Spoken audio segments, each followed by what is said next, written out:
योगानंद परमहंस जी एक धर्म सभा में पहुंचे। उनके स्वागत के लिए गीतकार मंडली ने एक बेहतरीन संगीतमय प्रस्तुति तैयार की हुई थी, इसलिए उनके वहां पहुंचते ही उस प्रस्तुति का गायन आरंभ हो गया। वह एक तरह से सुर, ताल, लय के मापदंड पर कसा एक उत्कृष्ट प्रदर्शन था। गीतकार और वादक अपनी कला के सारे दांवपेंच दर्शा रहे थे। अदायगी में कोई कमी न रह जाए, इसलिए पूरी मेहनत का ईंधन जोक रहे थे। लगभग 1 घंटा कार्यक्रम चला। समापन होते ही सभी योगानंद परमहंस जी के पास घेरा बनाकर खड़े हो गए।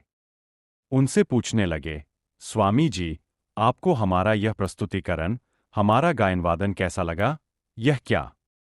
उम्मीद से बिल्कुल विपरीत योगानंद जी की तरफ से बड़ी ठंडी प्रतिक्रिया आई।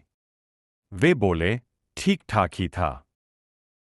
अब तो उत्तर सुनकर सब मौन ही हो गए। ऐसे में संगीत मंडली के जो अध्यक्ष थे, उन्होंने माहौल की नजाकत को समझा। शब्दों को सलीके से बांधकर परमहंस जी से कहा, स्वामी जी, जानते हैं, एक लंबे प्रशिक्षण और अभ्यास के बाद आज की प्रस्तुति को तैयार किया गया था। निःसंदेह यह अब तक के हमारे सभी प्रदर्शनों में से उत्कृष्टतम प्रदर्शन था।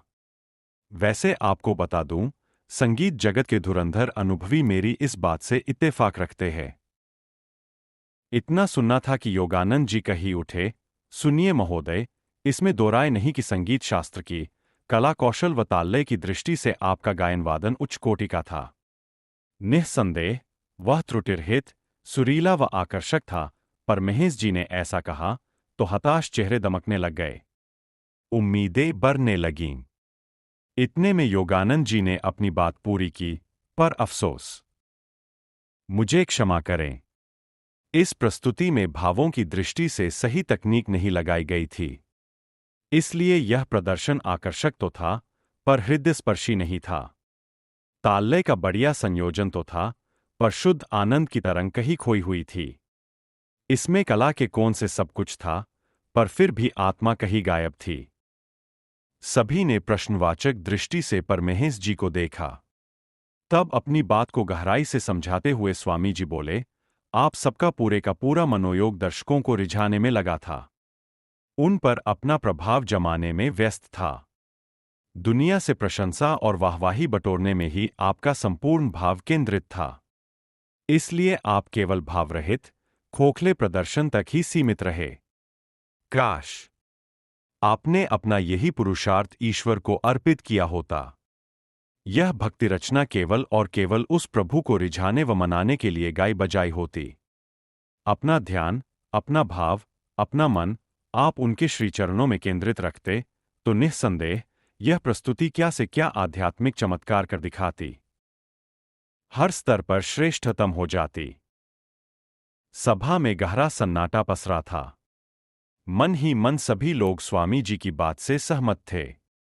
स्वामी जी आगे समझा रहे थे, देखो, आगे से कभी भी गाओ, बजाओ, नाचो, झूमो, तो अपने प्रभु की प्रसन्नता के लिए। हर कर्म करते हुए अपना ध्यान उन पर एकाग्र रखो। ऐसा करने से कर्म भी होगा और योग भी सज जाएगा। उच्च कोटि का कर्मयोग तुम कर पाओगे। यह कर्मयोग तुम्हारी हर योग्यता में 4 चांद लगा देगा। इस तरह योगानंद परमहंस जी सदैव अपने शिष्यों और जिज्ञासुओं को कर्मयोग की शिक्षा दीक्षा देते रहते थे। उनका मुख्य आदर्श यही था कि जो भी कर्म करो, उसका भाव केंद्र भगवान हो, सद्गुरु हो।